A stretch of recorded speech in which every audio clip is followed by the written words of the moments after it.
तो स्वागत है आप सबका फिर से सूफी ट्रैम्प हियर में। कुछ बातें आपकी, कुछ मेरी, कुछ थिएटर की, कुछ साइंस की, कुछ फिलॉसफी की। और आज बात होने वाली है दुनिया की सबसे चमत्कारी कंसेप्ट के ऊपर, जिसका नाम है क्वांटम टनलिंग। और उसके बाद हम अगली वीडियो में बात भी कर सकते हैं कि क्या सही में क्वांटम मैकेनिक्स क्वांटा लेवल से निकल के हमारी जिंदगी में आ पाई है। क्या सही में cat is both alive and dead at the same time. इसके ऊपर भी हमने इस बार नोबेल प्राइज मिल चुका है। बेसिकली 2025 में नोबेल प्राइज मिला था उसके ऊपर। लेकिन आज की वीडियो इस बारे में नहीं है। आज की वीडियो सिर्फ एक कंसेप्ट के बारे में, जिसका नाम है क्वांटम टनलिंग, जिसको अगर बहुत आराम से समझाऊं तो बोल सकते हैं कि भैया चीजें जो है क्वांटम लेवल में तो टेलीपोर्ट कर जाती हैं। हम लोग करें ना करें क्या पता, मगर स्पेस और टाइम और इन सब की बकवास को छोड़ के क्वांटा पार्टिकल एक जगह से दूसरी जगह मिल जाते हैं बिना कॉज एंड इफेक्ट के ऊपर। और बहुत सारी बातें होने वाली इस वीडियो में। आपको समझोगे कि सूरज जलता क्यों है, सूरज के अंदर फ्यूजन क्यों हो रहा है, क्यों चीजें रेडियो एक्टिवली बिहेव करती हैं, क्यों सर्टेन एनर्जी के बिना भी चीजें टूट जाती हैं। इन सब के ऊपर बात करने वाले हैं। आप देख सकते हैं मेरे पास ये चीज है जिसका नाम है proof that Tony Stark has a heart, और मेरे पास भी दिल है। तो डॉक्टर साहब, म्यूजिक।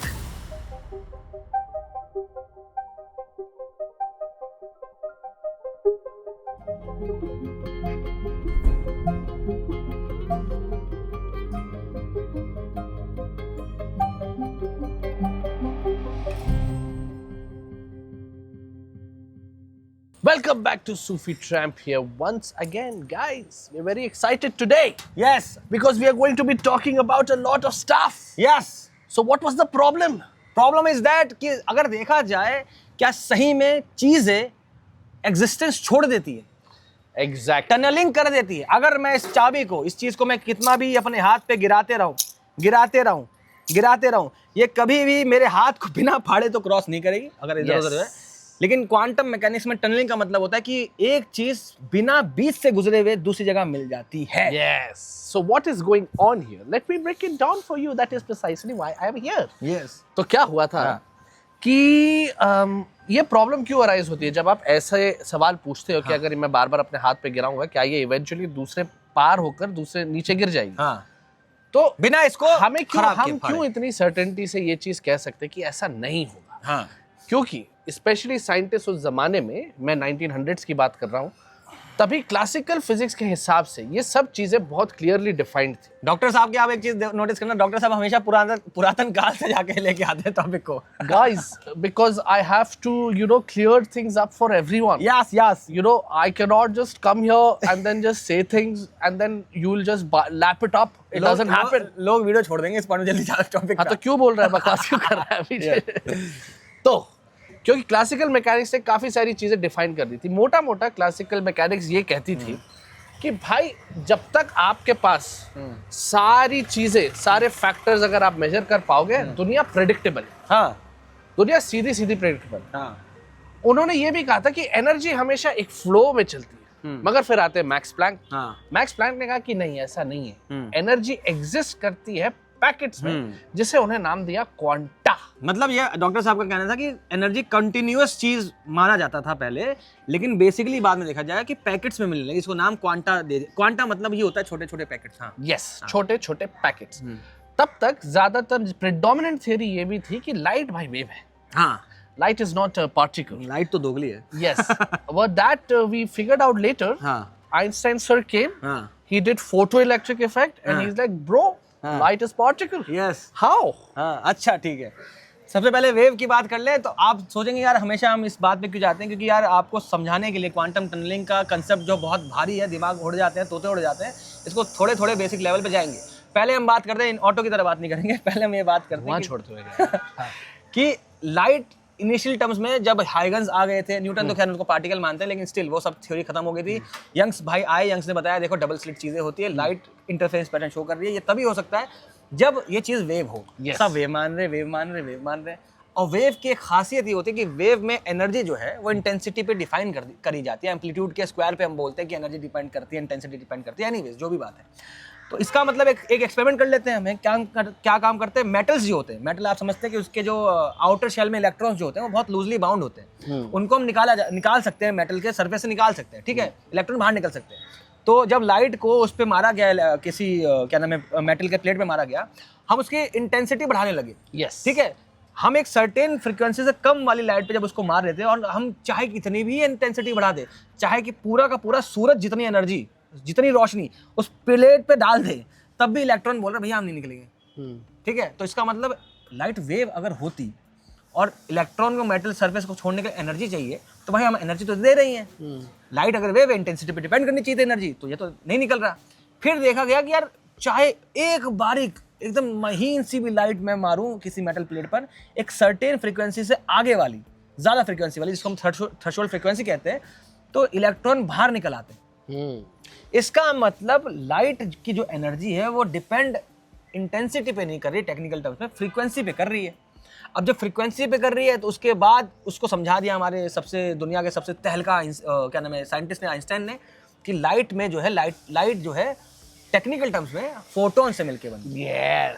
उनकी एनर्जी पैकेट्स में अवेलेबल है, वहीं से फोटोन वर्ड आया और फ्रीक्वेंसी पे डिपेंड करते हैं। तो फोटो इलेक्ट्रिक इफेक्ट समझा दिया गया। मगर डॉक्टर साहब आप समझ रहे क्या हो रहा है? यस, वेव भी है और पार्टिकल भी है, ऐसा आ गया। तो मोटा मोटा ये हो रहा है, मोटा मोटा जो आज भी काफी गर्मा गर्म डिबेट है ये, मतलब इसके कुछ कुछ एस्पेक्ट्स अभी भी क्लियर नहीं हुए कि हमारी अंडरस्टैंडिंग साइंस की अब चैलेंज की जा रही थी हमारी ही फाइंडिंग्स के थ्रू, है ना? क्योंकि धीरे धीरे एनर्जी पैकेट्स में आने लगी, लाइट फिर से पार्टिकल बन गई, फिर वापस कोई कहता है कि यार वेव भी है, पार्टिकल भी है, कंफ्यूजन चल रहा है, चीजें सेंस नहीं बना रही हैं। फिर आते हैं हमारे Werner Heisenberg, which is uncertainty principle, और फिर आते हैं श्रोडिंगर्स, जिन्होंने दिया क्या particle wave particle function, wave function की इन्होंने वेव फंक्शन। तो मेरे वेव फंक्शन श्रोडिंगर ने कहा था जो पार्टिकल है वो पार्टिकल एक्चुअली ना वेव की तरह फैला हुआ है। इस बात को समझने की जरूरत है कि उन्होंने ये नहीं बोला था कि डुअल नेचर है, पार्टिकल भी और वेव भी, ऐसे नहीं बोला था। उन्होंने बोला कि पार्टिकल जो है उसकी डिस्ट्रीब्यूशन, अगर सिंपल टर्म्स में आपको बोलूं तो वेव की तरह डिस्ट्रीब्यूटेड है, उससे निकल के आया था वेव फंक्शन।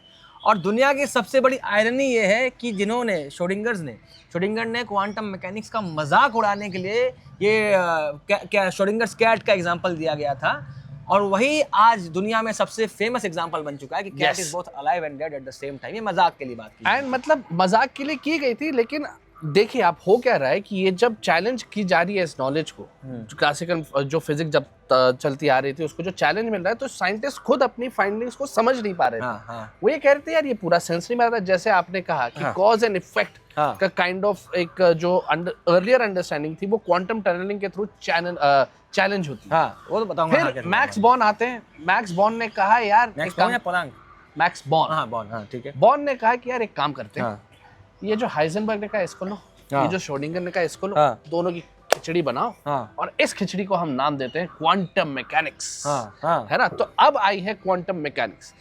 मगर जैसा कि हमने आपको बताया कि प्रॉब्लम्स थी इसमें। सबसे पहला तो ये जो डुअलिटी है, पार्टिकल वेव डुअलिटी पर बहुत डिबेट हो रहे थे, ये सब हो रहे थे। और आप देखेंगे कि 1900 तक ये चैलेंज नहीं आया था, और मैक्स बॉर्न ने क्वांटम मैकेनिक्स 1925 में टर्म दिया है। तो 25 साल में कितना कुछ बदल गया, बहुत सारी नई चीजें आ गई हैं, और अब सब लोग डिबेट कर रहे हैं कि यार कौन सही है कौन गलत। इसी बीच एक और एक कॉन्सेप्ट हमें देखने मिलता है जो ये मेंशन कर चुके हैं, जिसका नाम है क्वांटम टनलिंग। बात यह है कि this is it for me today. I'm a busy man. I will hold a camera today and Ankit will speak. Okay, ले। तो रोकने की जरूरत भी नहीं पड़ेगी। मैं बस ये बोलना चाहता हूँ कि आप सबने देखा होगा एक तहलका बहुत खूबसूरत इमेज आई थी दुनिया में, आप देख सकते हैं, शायद स्क्रीन पर लग भी जाएगी, जहाँ पे बहुत बड़े बड़े साइंटिस्ट एक साथ बैठे हुए हैं और सारे के सारे फोटोज दिख रहे हैं कि ये दुनिया के सबसे बड़े साइंटिस्ट एक साथ बैठे थे, जिन्होंने हमारी अंडरस्टैंडिंग को इतना चैलेंज कर दिया कि हम समझ नहीं पा रहे थे कि दुनिया है क्या। अब देखिए हाइजेनबर्ग के हिसाब से देखा जाएगा, हाइजेनबर्ग ने बोला था कि चीज़ें अनसर्टेनिटी का मतलब ये नहीं है कि हम चीज़ डिफाइन नहीं कर सकते। अंकित साहब को भी मैं बोल रहा था, ऐसा नहीं है कि हम पोजीशन और मोमेंटम एक साथ इसलिए डिफाइन नहीं कर पा रहे क्योंकि हमारे पास इंस्ट्रूमेंट नहीं है। बात यह है कि नेचर में पोजीशन और मोमेंटम एक साथ खुद डिफाइन ही नहीं है, नेचर ने खुद डिफाइन ही नहीं किया, उसको पता ही नहीं है। जैसे पाई का वैल्यू, जैसे मैं कभी कभी लोग बोलते हैं यार सुफियान भाई तुमने बोला था उस वीडियो में कि पाई जो है वो यूनिवर्स का डीएनए में। भाई पाई यूनिवर्स ने हमें खुद दिया है, हमने √2 और जितने भी इरेशनल नंबर हम खुद बना देते ना इक्वेशन के हिसाब से, पाई तो हमें मिला था। तो खैर वो यूनिवर्स में ऑलरेडी उनकी इंट्रिंसिक प्रॉपर्टीज की बात चल रही थी। तो अभी इसमें आते आते हाइजेनबर्ग की जब हम बात कर रहे थे तो डॉक्टर साहब आपको बोल के भी गए कि हाइजेनबर्ग हो गया, श्रोडिंगर हो गया। अब दिक्कत ये आती है, आप ये समझिएगा कि कई बार चीज़ें आपको क्लासिकली समझ में नहीं आएंगी। जैसे अंकित साहब और मैं आपसे इसलिए बात करना चाह रहे हैं, हम रेडियो एक्टिविटी के ऊपर बात करना चाह रहे हैं, उससे समझाएंगे कि क्वांटम टनलिंग होता कैसे। टनलिंग का मतलब आप समझ चुके हैं, कभी कभी एक पार्टिकल इस जगह से इस जगह आ जाएगा, मान लो बिना किसी चीज के थ्रो, ये यहां से यहां नहीं गया है, ये यहां था और यहां मिला है। मतलब कि अगर मैं एक दीवार लगा दूं हम सबके बीच में, और मैं उस पर बॉल कितनी भी बार भी मारूं, तो बॉल कभी भी दीवार को बिना तोड़े बाहर नहीं जा पाएगी हमारे मैक्रोस्कोपिक दुनिया में। लेकिन क्वांटम लेवल में दीवार पे बॉल जाएगी और दूसरी जगह मिल जाएगी बिना उसको टच किए, बिना उससे गुजरे हुए। उसी को कहते हैं टनलिंग करना। अब इस पे हम बात करने वाले हैं अलग अलग चीजों के ऊपर। अंकित साहब, हमारे स्लो इंटरव्यू विद अंकित साहब के साथ आप समझ पाते हैं, आपको थोड़ा बेसिक आराम से समझाएंगे। बताइए अंकित साहब। तो क्वांटम टनलिंग से पहले स्टार्ट हुआ था रेडियो एक्टिविटी पे बात। रेडियो एक्टिविटी को सब लोग समझना चाह रहे थे हाँ, कि सबसे स्टेबल न्यूक्लियस अगर आयरन का हाँ, है ना, तो सारे एलिमेंट क्यों नहीं ब्रेक होकर आयरन के न्यूक्लियस में कन्वर्ट हो जाता हाँ। है कि नहीं? मतलब हम मान सकते हैं आयरन से पहले जितने भी न्यूक्लियस उन सबको मिलाना पड़ेगा, चलो वो हटा दे तो। हाँ। लेकिन जो आयरन से ऊपर जा चुके हैं और सबसे स्टेबल ही अगर आयरन का न्यूक्लियस है, जो टेक्निकल टर्म्स में आता है स्टेबिलिटी के ऊपर, तो वो भैया जितने भी हैवी एलिमेंट बन रहे हैं, the moment they are in existence, वो उसी मोमेंट अपने आप को रेडियो एक्टिविटी तोड़ के वापस क्यों नहीं जा पा रहे? आयरन में क्यों नहीं कन्वर्ट? क्यों हाफ लाइफ का टर्म निकल गया? क्यों है ये सब चीजें, ये सब बातें? हाँ, तो हाफ लाइफ में क्या था यहाँ पे, रेडियो एक्टिविटी पे ही आता है ना हाँ। कि रेडियो एक्टिविटी क्या होता था यहाँ पे कि अल्फा पार्टिकल जो है वो इमिट करता है न्यूक्लियस हाँ। हैवी एलिमेंट्स के। हाँ, तो अल्फा पार्टिकल पहली बात तो इमिट कैसे होता हाँ। है ना, क्योंकि हम जब सारे टाइप्स ऑफ फोर्सेस पढ़ते हैं तो उसमें सबसे स्ट्रॉन्गेस्ट फोर्स है यूनिवर्स का, वो है strong nuclear force. Nuclear force. मतलब देखिए दुनिया कितनी अजीब सी है, positive positive repels, negative negative repels, मगर पॉजिटिव पॉजिटिव अट्रैक्ट करने लग जाता है एक सर्टेन डिस्टेंस पे आके, और अट्रैक्ट ही नहीं करता है, दुनिया की सबसे ताकतवर फोर्स के साथ अट्रैक्ट करता है। लेकिन जितनी ताकतवर फोर्स उतने ही कम डिस्टेंस तक कवर कर पाता है। तो I think 10 to the power -15 metre 10 तक जाता है, -10 के अंदर आर्मस्ट्रॉन्ग में जाया। हाँ, हाँ, तो वहां तक रहता है न्यूक्लियस का साइज। अगर आप न्यूक्लियस के साइज को ओवरकम कर जाओ तो प्रोटॉन वहां से बाहर आ सकते हैं, या बोलो अल्फा पार्टिकल जो है वो वहां से बाहर आ सकता है। उसके बाद कूलम्स रिपल्शन चालू हो जाएगी। हाँ। दोनों फोर्स अलग है, एक सर्टेन डिस्टेंस तक फोर्स कूलम नहीं है, वो वहां पर स्ट्रॉन्ग न्यूक्लियर फोर्स है। न्यूक्लियर फोर्स उसको ओवरकम कर जा रहा है। वहां पे कूलम फोर्स जो है वो न्यूक्लियर फोर्स को ओवरकम करेगा वहां पे, बिल्कुल, अगर न्यूक्लियस के डिस्टेंस से बाहर आ जाए। तो था कि जब यूनिवर्स का स्ट्रॉन्गेस्ट फोर्स है ये, तो फिर इसको ओवरकम कैसे किया जा सकता है? एक मिनिमम एनर्जी होगा। मान लो न्यूक्लियर फोर्स की एनर्जी है 25 मेगा इलेक्ट्रॉन वोल्ट। हाँ, एग्जांपल ले लेते हैं। तो अगर आप कम से कम इतनी एनर्जी दोगे तब तो वो अल्फा पार्टिकल उसको बाहर निकलना चाहिए, है कि नहीं? बिल्कुल सही बात है। तो ये हुआ, बोला चलो एक्सपेरिमेंट करके चेक करते हैं। बोले ठीक है, क्योंकि ये बात हो रही थी मिनिमम, जैसे अंकित साहब ने बोला, वो फोर्स जो है वो इतनी स्ट्रांग फोर्स है, एक मिनिमम एनर्जी देनी पड़ेगी तभी न्यूक्लियस टूट सकता है। हो क्या रहा है, अगर कोई भी हैवी एलिमेंट बनता है तो बेसिकली वो जब न्यूक्लियस में, उसके न्यूक्लियस के अंदर प्रोटॉन जुड़ जाते हैं तो उसको छोड़ के नहीं जा सकते, क्योंकि उसके अंदर स्ट्रांग न्यूक्लियर फोर्स काम कर रहा है। लेकिन अगर छोड़ के नहीं जा सकते हैं तो क्यों टूट रहे हैं? हम ये देखो, दो क्वेश्चन सबसे बड़े क्या है, रेडियो एक्टिव कोई भी हैवी एलिमेंट जो बन के अपने स्टेबल करने के लिए तोड़ के वापस क्यों जा पा रहा? हमें रीजन मिल गया, भैया स्ट्रॉन्ग न्यूक्लियर फोर्स है। अगर स्ट्रॉन्ग न्यूक्लियर फोर्स है तो टूट ही क्यों रहा है? फिर भी बाहर आ रहा है ना, मतलब नहीं टूटना चाहिए था। एटलीस्ट मिनिमम उसको उतना एनर्जी मिलना चाहिए, मिला होगा, है ना। निकालने के लिए हम लोग जनरली जो फॉर्मूला यूज करते हैं सबको पता है, Q1 Q2/r²। रेडियस पता हो गया था सबको, चार्ज पता है अल्फा पार्टिकल का, न्यूक्लियस का, तो हम लोग निकाल सकते हैं उससे कि मिनिमम कितना एनर्जी जो है वो चाहिए उसे बाहर आने के लिए अल्फा पार्टिकल। हाँ, प्लस न्यूक्लियस की एनर्जी को तोड़ने के लिए जो न्यूक्लियर फोर्स वाले होंगे वो भी इक्वेशंस है, वो तो खैर हो जाएगी। हाँ, आगे। तो उसमें था क्या कि मान लो ये, जैसे इसको समझ लेते हैं, है ना, कि इसमें से कोई एक पार्टिकल है, इसे बाहर आना है। तो एटलीस्ट इतना, ये जो हाइट है, इतनी एनर्जी तो चाहिए होगी उसको ताकि वो इससे बाहर निकल पाए, है ना। जिसे हम लोग पोटेंशियल एनर्जी आई थिंक कहा गया है ना, कि नीचे बेसलाइन अगर 0 लेते हैं तो जितना हाइट हुआ या जितना रेडियस हुआ उस हिसाब से हम लोग कैलकुलेट भी कर लेते हैं Q1 Q2/r आई थी उससे। तो मिनिमम पोटेंशियल एनर्जी अगर हमें इस लेवल तक चाहिए, और जब वो निकलेगा तो अपने आप गिर जाएगा, तो एटलीस्ट जो काइनेटिक एनर्जी में जो पोटेंशियल एनर्जी था मिनिमम, वो किस में कन्वर्ट होगा? फिर काइनेटिक एनर्जी में। तो जो भी मिनिमम एनर्जी था, जो भी कैलकुलेट किया गया था, वो देखा गया था कि 25 मेगा इलेक्ट्रॉन वोल्ट के आसपास होगा। अलग अलग न्यूक्लियस की बात जूल नहीं बोल रहा हूँ मैं, ध्यान रखना, मेगा इलेक्ट्रॉन वोल्ट है। इलेक्ट्रॉन वोल्ट को जूल में कन्वर्ट करोगे तो 10 to the power -19 से, और 1.6 × 10 to the power -19 से मल्टीप्लाई करना पड़ेगा, वो अलग बात है। तो 25 मेगा इलेक्ट्रॉन वोल्ट बहुत बड़ा नहीं, बहुत छोटी एनर्जी है। बोला यार ठीक है, 25 मेगा इलेक्ट्रॉन वोल्ट अगर इसको चाहिए यहाँ पे, तो जब ये अल्फा पार्टिकल बाहर आएगा तो इसके पास काइनेटिक एनर्जी मिनिमम कितनी होनी चाहिए? बोला मिनिमम 25 मेगा इलेक्ट्रॉन वोल्ट तो होनी चाहिए। जब मेजर किया गया अल्फा पार्टिकल की वेलोसिटी वगैरह करे काइनेटिक एनर्जी, तो आया लगभग अराउंड आई थिंक 4 या 5 मेगा इलेक्ट्रॉन वोल्ट। ये मैं आपको बता देता हूँ, ये स्पेसिफिक एक रैंडम एग्जांपल की तरह हम बता रहे हैं कि 25 मेगा इलेक्ट्रॉन वोल्ट चाहिए थी। इतनी अगर अल्फा पार्टिकल बाहर आया तो इतनी एनर्जी दिखनी चाहिए थी। नहीं दिख रही, मान लो कम दिख रही, जिसमें एक नंबर मान लीजिए 4 है, ये समथिंग किसी न्यूक्लियस के मतलब कोई एलिमेंट का ये नंबर होता है, लेकिन मैं भूल रहा हूँ। अलग अलग न्यूक्लियस के लिए अलग अलग होगा है ना। हाँ। तो था कि इतना कम आया तो कैसे पॉसिबल है कि वो इलेक्ट्रॉन मतलब वो अल्फा पार्टिकल सॉरी वहां पे कैसे बाहर आ गया, उस न्यूक्लियर फोर्स को कैसे ओवरकम किया। तो बोला गया कि ये एक ही तरीके से पॉसिबल है। उसका एक्सप्लेनेशन ऑलरेडी इन्होंने दिया था हाइजेनबर्ग अनसर्टेनिटी प्रिंसिपल से। उन्होंने कहा गया था कि इलेक्ट्रॉन जो होता है, आप कभी ऑर्बिटल डायग्राम देखना कभी भी इलेक्ट्रॉन का, तो उसमें था क्या कि इलेक्ट्रॉन ना पाने की प्रोबेबिलिटी होती है। जो इलेक्ट्रॉन क्लाउड का डायग्राम होता है, बहुत दिनों तक मुझे नहीं समझ में आया था कि इलेक्ट्रॉन जब पार्टिकल है ऐसा है, तो ये ऐसा क्यों दिखाया जा रहा है स्फीयर कि इलेक्ट्रॉन ऐसा कैसे हो सकता है। तो उसमें क्या था कि इलेक्ट्रॉन पाने की प्रोबेबिलिटी हम लोग निकालते हैं, जिसको ऑर्बिटल बोलते हैं। कि ठीक है, अभी हमें पता नहीं है इलेक्ट्रॉन कहाँ पे है, अभी चेक किया तो इलेक्ट्रॉन मान लो ये न्यूक्लियस है बीच में, तो यहाँ पाया गया। फिर अभी नहीं देख रहे हैं, फिर अभी मेजर किया इलेक्ट्रॉन पाने की प्रोबेबिलिटी कहाँ, तो देखा गया यहाँ पे है।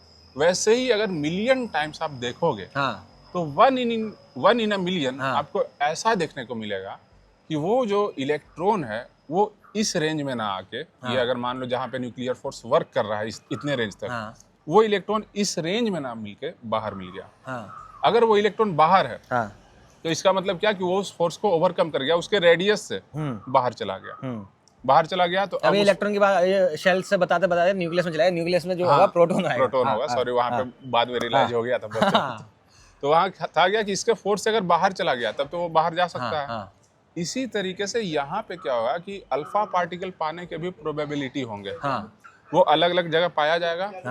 1 in a million suppose that probability ऐसी होगी कि वो इसके न्यूक्लियर फोर्स के दायरे से बाहर निकल गया, और तब जाकर वो क्या हो सकता है, न्यूक्लियस को छोड़ के बाहर जा सकता है। मैं उसमें समझाता हूँ। आप देखिए इसको हाइजेनबर्ग अनसर्टेनिटी के हिसाब से देखिए। अगर इस बात को समझिएगा, जो हम वेव फ्रंट देखते हैं, वेव की इक्वेशन देखते हैं और वेव फ्रंट हमें दिखता है, जो भी दिखता है, आप इस बात को समझिए, किसी भी ब्रह्मांड में इनफैक्ट आपके अंदर जितने भी प्रोटॉन न्यूट्रॉन प्रेजेंट है, हमारे पूरे शरीर के अंदर जितने भी प्रोटॉन्स हैं, न्यूट्रॉन्स हैं, इलेक्ट्रॉन्स हैं, उन सब की प्रोबेबिलिटी थ्रू आउट यूनिवर्स किसी भी जगह पर मिलने की जीरो नहीं है, एब्सोल्यूट जीरो नहीं है। अब वही बात को समझना चाहिए कि हमारे इलेक्ट्रॉन की सबसे ज्यादा मिलने की प्रोबेबिलिटी यहाँ पर है, तो हम एक स्ट्रक्चर में हैं। उसकी प्रोबेबिलिटी यूनिवर्स में कहीं भी जीरो नहीं है, इसका मतलब वो वहां भी मिल सकता है, उसका मन करेगा तो। अब इसी बात को समझिए, एक न्यूक्लियस के अंदर जो हम बोल रहे हैं अल्फा पार्टिकल है, अल्फा पार्टिकल की प्रोबेबिलिटी उस न्यूक्लियस के बाहर मिलने की भी है। वो क्या करेगा, जब उसकी प्रोबेबिलिटी वहां पे जीरो नहीं है, तो एक ना एक दिन वो सो के उठेगा, वो बोलेगा भैया एक काम करते हैं, मैं आज इसके बाहर अभी थोड़ी देर के मैं इस जगह मिलता हूँ। और जैसे ही उस जगह वो मिलेगा, न्यूक्लियस के बाहर जाएगा, बिना एनर्जी हुए भी वो बाहर जाएगा, वहां पर भैया कूलम बोलेगा रिपल कर देंगे तुझको। और जैसे ही बाहर निकलेगा, रिपल्शन होगा और अल्फा पार्टिकल बाहर निकल आएगा। इसलिए स्पॉन्टेनियसली भी न्यूक्लियस टूट जा रहे थे, इसलिए रेडियो एक्टिविटी निकल के आई, विदाउट एनी रीजन भी चीजें टूट रही थी। ये बात है। और इसलिए एक हाफ लाइफ का कंसेप्ट आता है कि हम अगर सही में मिलने के चांसेस हैं, हमारा न्यूक्लियस मतलब वो अल्फा पार्टिकल टेक्निकल टेलीपोर्ट करके बाहर चले जाए, इसको टेलीपोर्टेशन ही कह देंगे, टेलीपोर्ट करके बाहर जा रहा है, तो ये हाफ लाइफ का कंसेप्ट क्यों आया? अंकित साहब, हाफ लाइफ का कंसेप्ट कैसे आया? इसी क्वांटम टनलिंग के हिसाब से हम दुनिया में हाफ लाइफ समझ सकते हैं कि हर रेडियो एक्टिविटी के लिए हमने हाफ लाइफ क्यों बोली है। अब बोलिए। और प्लस हर एक की हाफ लाइफ अलग क्यों है? यूरेनियम 238 की I guess billions of year, 4.5 billion years half life है। किसी की बहुत कम है, किसी की बहुत ज्यादा है।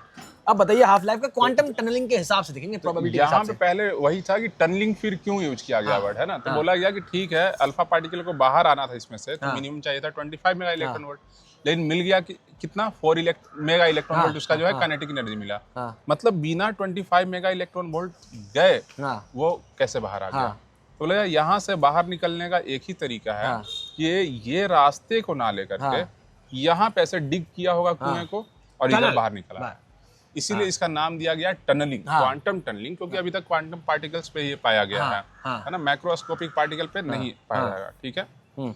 अब इसमें क्या था, एक और चीज जो हाफ लाइफ का कॉन्सेप्ट है, उसमें ये था कि मान लो पोटेंशियल एनर्जी है यहाँ पे, इधर जाएगा तो सब काइनेटिक एनर्जी में कन्वर्ट होगा। अब है कि जितना ज्यादा दोनों के बीच में गैप रहेगा, मतलब ऐसा समझो कि काइनेटिक एनर्जी जितनी मिनिमम पाई जाएगी, हाँ, तो आप समझो कि टनल का विड्थ जो है वो चौड़ा हो जाएगा।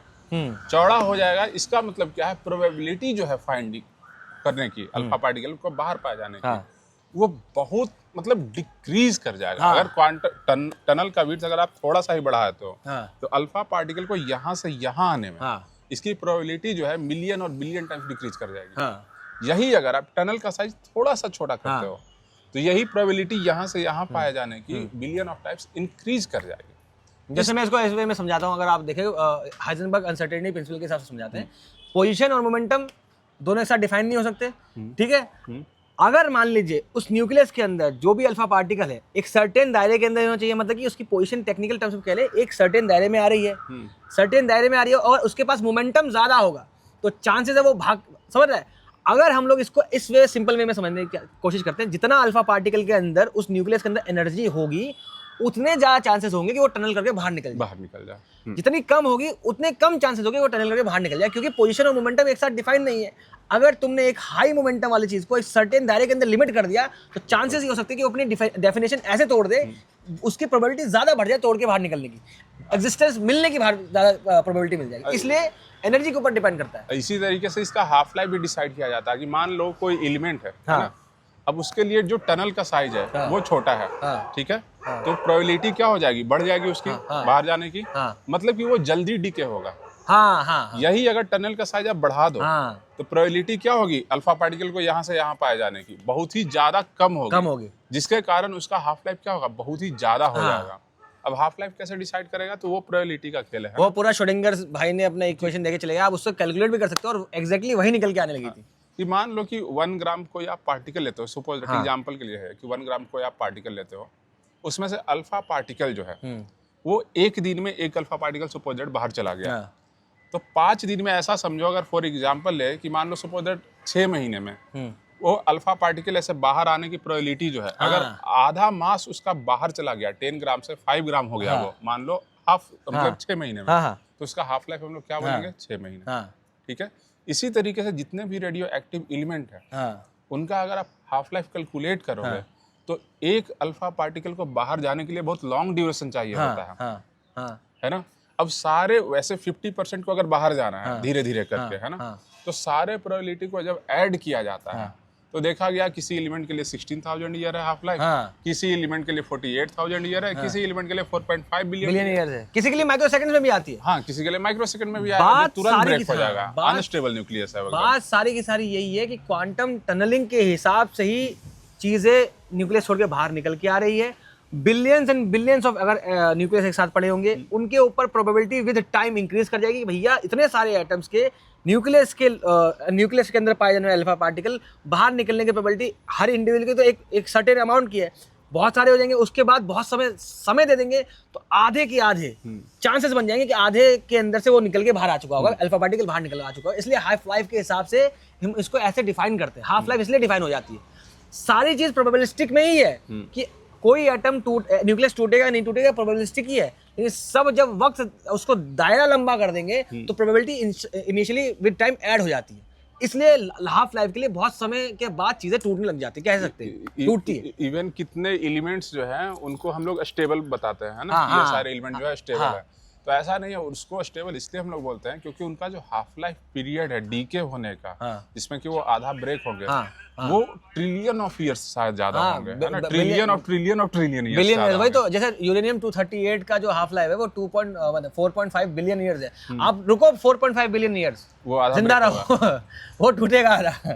किसी एलिमेंट का ट्रिलियंस में है, तो अब क्या करना पड़ेगा, आपको रुकना पड़ेगा उतने दिन, तो हम उतने दिन हमारा लाइफ वगैरह कुछ है नहीं, तो हम बोल देते हैं कि भाई ये जो है स्टेबल न्यूक्लियस है कि नहीं।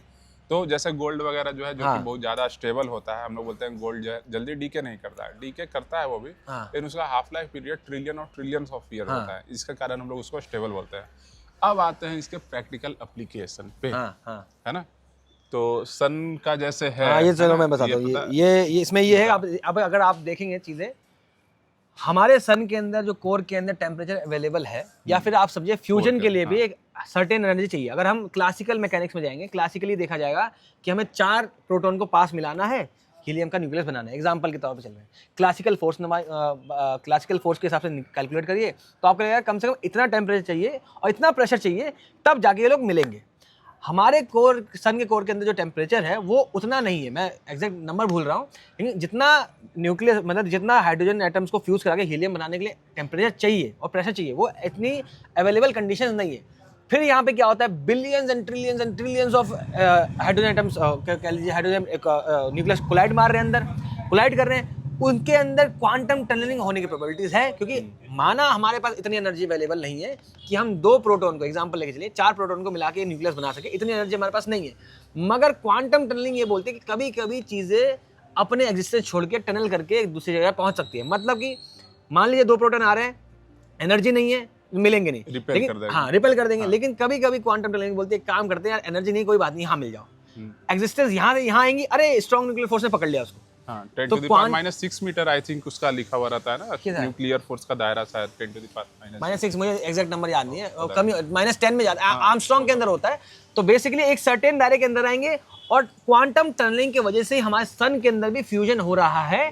क्लासिकल वाह यार, ये लगता है यूनिवर्स बोल रहा है आज तुमने बहुत बकवास करी है, तो कोई बात नहीं, पत्ते गिरा देते हैं। क्वांटम टनलिंग की वजह से ही हमारा सूरज आज हमें जलता हुआ दिखता है। अगर हम दुनिया क्लासिकल मैकेनिकल वे में वर्क कर रही होती, क्लासिकली वर्क कर रही होती, कॉज एंड इफेक्ट पे दुनिया चलती, तो दुनिया नहीं चल सकती थी। दुनिया को जादू ही होना पड़ा, तब जाके दुनिया जो हमें क्लासिकली दिख रही है, कॉज एंड इफेक्ट पे दिख रही है, वो दुनिया इंट्रिंसिकली जादू ही है, जिस वजह से चीजें एग्जिस्टेंस में आ रही है। इसलिए कभी कभी जादू पे यकीन करना चाहिए। अब इसमें है क्या कि इसका जो एक लिमिटेशन आता है हमारे प्रैक्टिकल वर्ल्ड में, जो हम लोग है कि ट्रांजिस्टर, जैसे आप फोन का देखोगे ना, बहुत मस्त है, फोन में जो चिपसेट हम लोग यूज करते हैं, तो कभी फ्लिपकार्ट पे भी आप देखना उसमें मेंशन होता है कि 4 नैनोमीटर पे ये बना हुआ है।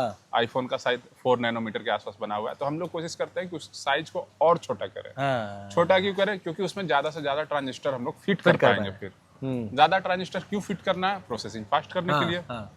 अब बोला गया कि ठीक है, अगर उसको और छोटा करते गए, अभी नैनोमीटर है, नैनोमीटर से और पिकोमीटर में लेके जाएंगे, अगर ज्यादा ही छोटा कर देंगे तो क्या पता कि इलेक्ट्रॉन अभी जो हम एक्सपेक्ट कर रहे थे कि यहाँ से फ्लो होगा, प्रोबेबिलिटी है कि वो टनल करके यहाँ के जगह यहाँ फ्लो कर जाएगा। क्योंकि तारों की, इसको ऐसा समझो, तारों के बीच में हम डिस्टेंस, अगर मैं ऐसे बस एग्जांपल के बोल रहा हूँ, छोटा करें तो तारों के बीच में डिस्टेंस भी छोटा हो जाएगा, तार मान के चलते हैं अंदर, तो इलेक्ट्रॉन को इस तार से जाना था, लेकिन पोजीशन अनसर्टेन है, मोमेंटम अनसर्टेन है, तो तुम्हारे अब्बा थोड़ी ना बोलेंगे इसको कि भैया यहीं चली हो, ये यहाँ से यहाँ भी आ जाएगा दूसरे तार में।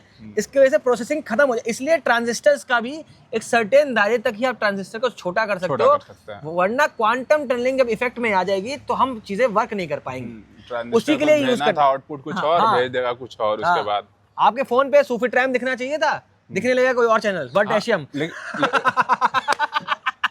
लेकिन उसके लिए एक चीज ये भी है ना कि उसके लिए हम लोग पहले से प्रिपेयर हो रहे हैं कि फिर क्वांटम कंप्यूटिंग हम लोग करेंगे, है ना, कि क्वांटम कंप्यूटिंग क्या होगा, अभी जो हम लोग कंप्यूटेशन कर रहे हैं उससे भी फास्ट हो जाएगा, तो इलेक्ट्रॉन की प्रोबेबिलिटी पे वो सब हम लोग डिसाइड। क्वांटम कंप्यूटिंग में अगर सिंपल वे में समझाना चाहूँ तो मान लीजिए हम एक ऐसी चीज को, हम दुनिया को अनसर्टेन होने दे रहे हैं, लेकिन एक कंट्रोल मैनर में। हाँ, कंट्रोल। हम उनके अनसर्टेनिटी को, इस कदर उनकी अनसर्टेनिटी को होने देते हैं ताकि हम उसको कंट्रोल कर सके उस अनसर्टेनिटी से और अपना रिजल्ट निकाला है। दुनिया को जादू ही होने दे रहे हैं ताकि क्लासिकल वे में हम काम कर सके। ये बहुत शायरी बोल दी क्या मैंने? वाह वाह, नील्स बोर ऊपर से बोल रहे हैं।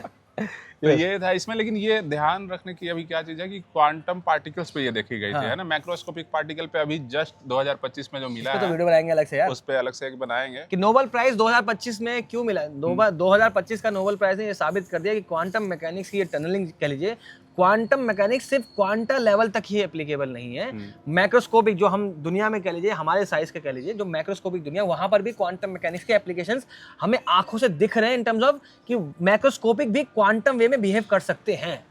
ये चीज हो रही है। तो क्या लगता है इन फ्यूचर ह्यूमन भी टेलीपोर्ट कर पाएंगे एक जगह से दूसरे जगह, अगर कंट्रोल हम लोग करना सीख जाए? यार मैं इस बात को इसलिए यकीन नहीं कर सकता क्योंकि टेलीपोर्टेशन के लिए जितना कंप्यूटेशन जरूरत पड़ेगी ना, हमारे अंदर billions and billions of atoms कह लीजिए, अभी तो हम लोग फ्यूजन तक ही नहीं पहुंच पाए। बिलियंस के बाद हमारे पास कितने न्यूक्लियस होंगे, हर एक हमारे प्रोटॉन, न्यूट्रॉन, इलेक्ट्रॉन सबका एक क्वांटम स्टेट है। उस क्वांटम स्टेट को, एक अनसर्टेन स्टेट को आपको कैलकुलेट करके कंप्यूटर में डालना है, तो उसको आपको किसी जगह पैदा करना है। जब चीज जो खुद डिफाइन नहीं है, उस अनडिफाइंड चीज को अपने कंप्यूटर में आप डेटा डालोगे, और उसको किसी उस अनडिफाइंड डेटा को आप किसी जगह डालोगे ताकि वो टनलिंग कर जाए, एग्जिस्टेंस यहाँ से खत्म करके वहां पे डाले, और एक प्रोटॉन का भी स्पिन ऊपर नीचे हुई तो भैया जो है ना अब्बा जो हमारे कहते थे हारमोनियम बज जाएगा।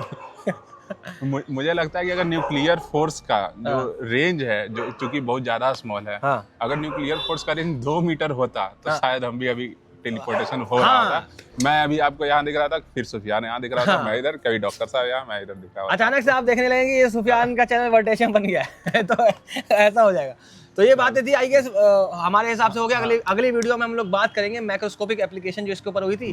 थोड़ी ये वीडियो कन्वर्सेशन हम ऐसी लाइट रखते हैं कि फिजिक्स जो है और साइंस जो है वो बहुत किताबों की दुनिया में मानी गई है, नंबर्स के लिए मानी जाती है, लेकिन हम सोच रहे हैं कि ऐसी किसी जगह कॉफ़ी पीते पीते किसी रेस्टोरेंट के बाहर बैठे आप अपने दोस्तों से फिजिक्स का चिंतन कर लेना, उनको समझाना कि दुनिया जादुई है, बेसिक लेवल में जाके तब जाके हमारा एक क्लासिकल वर्ल्ड दिखता है। ये मैं मानता हूँ। डॉक्टर साहब इस बात को पीछे से अपने मुंडी हिला रहे, नहीं मानते हैं। अंकित साहब माने ना माने, मैं ये मानता हूँ कि दुनिया को जादुई होना चाहिए ताकि हम सब एग्जिस्टेंस में रहे। खत्म करते हैं इस वीडियो को, और कुछ बोलना है? नहीं। तो धन्यवाद, जय हिंद।